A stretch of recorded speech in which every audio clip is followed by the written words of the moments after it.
Bonsoir. Tout d'abord, à Victoriaville, le personnel de l'Hôtel-Dieu d'Arthabasca établit un lien direct entre les compressions dans le système de la santé et la mort d'un patient dans des circonstances nébuleuses le mois dernier. Jean-François Dumas, donc, rappelez-nous cette histoire tout d'abord. Charles-Yvon Gagné, c'est un homme de 78 ans qui était hospitalisé ici à l'Hôtel-Dieu d'Arthabasca. Il serait décédé le 12 mai dernier parce que des gens n'auraient pas été en mesure de répondre à la cloche de sa chambre qui retentissait à l'heure du souper, faute de personnel. Et c'est une situation que des employés ont voulu dénoncer de façon anonyme.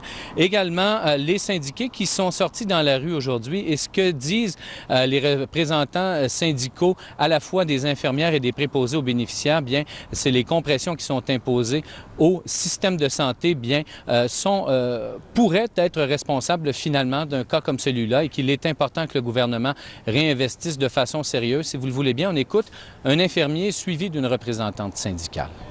En fait, c'est qu'à chaque fois qu'on rentre au travail, on n'a aucune idée du personnel qu'on va avoir. Des fois, ils coupent du personnel. On n'a pas assez de personnel pour s'occuper des patients. Puis, c'est pas tout de s'occuper des patients. Il faut bien s'occuper d'eux. On n'a pas assez de temps pour s'occuper du patient. Quand les travailleurs, les travailleuses jugent par leur jugement clinique qu'on a besoin d'un préposé de plus, qu'on a besoin d'une infirmière de plus, puis qu'on ne leur donne pas ce personnel-là, bien, tant qu'à moi, on vient de contrevenir. On dessert des services en bas des services essentiels sécuritaires. Alors, comment réagissent la famille de M. Gagné et les autorités là, face à ce décès? Bien, inutile de vous dire que les enfants du défunt sont dans tous leurs états d'apprendre cette nouvelle-là.